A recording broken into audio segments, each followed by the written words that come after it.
Hey everyone, what's going on? Christopher the video game historian here, and it's no secret that I loathe the game mode Grand Operations.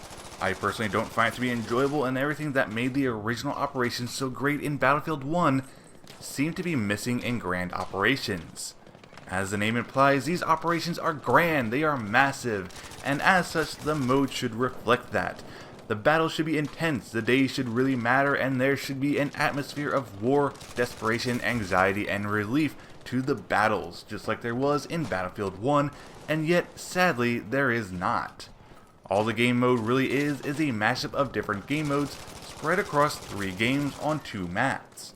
It could be better, and that's what I wanted to do today, and share with you all ways I think could really improve Grand Operations.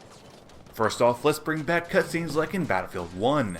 Give us voiceovers of the British and German forces with a little bit of a historical background on the battles that we're supposed to be fighting, and why these maps are together, and more importantly, why they're important. That alone does a lot to add atmosphere and tension to the games, as well as telling us what would have happened had the Germans lost the Battle of France, or had the Allies been victorious in Rotterdam. This little suggestion goes a long way, and would be much better than white text on a black screen. This would also give us more of a feeling of World War II, something that the game sort of lacks currently, and would certainly appease many fans who yearn for that feeling. Secondly, let's streamline the game modes in these Grand Operations, because right now there doesn't really feel like there is any kind of flow to the battles. As it stands now, Airborne starts off the operations for Day 1, Day 2 happens regardless of who is the victor for a different game mode, such as Breakthrough, and both of these days happen on the same map, for example on Narvik. Day 3 will launch regardless of the victor on Day 2, and this time the map will change to the second map of the operation, which for this example would be Fiel on Conquest Assault. If for some reason neither team comes out on top as a victor, then those lucky SOBs will face off in the legendary and mythical Last Stand on this map, where they must kill every member of the opposing team to ensure victory royale, since there are no respawns. However, if one team manages to defeat the other team during Day 3, then they are the automatic winner of the operation, even if they lost both Days 1 and 2, as they don't really matter at all, and is best to just put in all your effort during Day 3, which actually leads into my third point.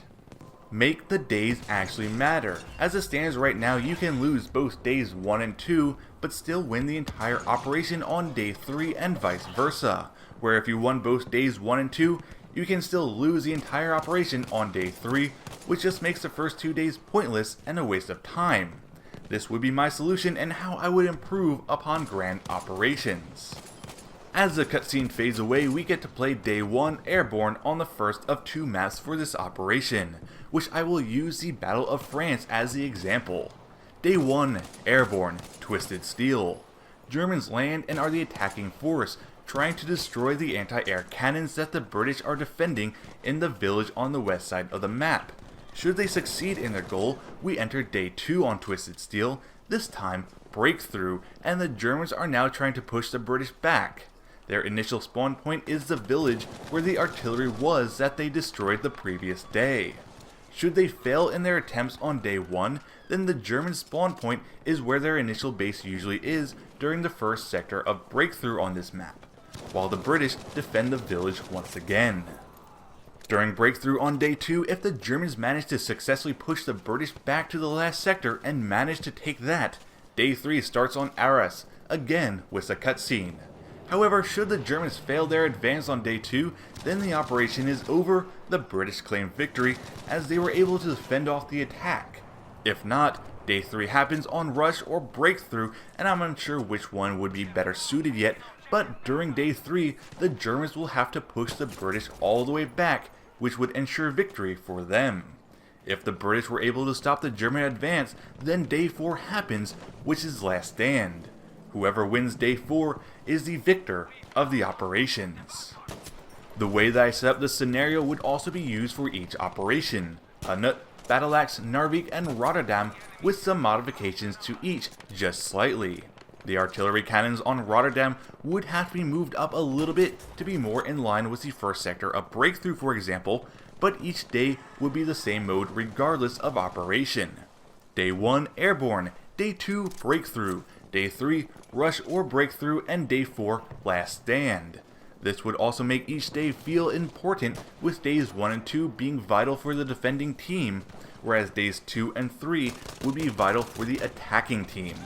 This way, you would not be able to simply lose the first 2 days and win on day 3. If the attackers lose on day 2, they lose the operation. If the defenders lose on day 2, then they would have to push through on day 3 to get the tiebreaker on day 4. Not only would this add importance to each day in my opinion, but would also allow players to experience Last Stand much more often in grand operations. Add in the cutscenes before and after each day to give a little bit of background on the battle itself, and we have an atmospheric battle that we would actually feel come alive and experience like we did in Battlefield 1. But what do you all think of this? Do you think this could work and make grand operations, well, grand? Or do you think it's stupid? Let me know in the comments below, and if you enjoyed this video, please leave a like, subscribe to my channel, and don't forget to follow me on social media with Twitter and Facebook. Until next time, I'll see you all on the battlefield.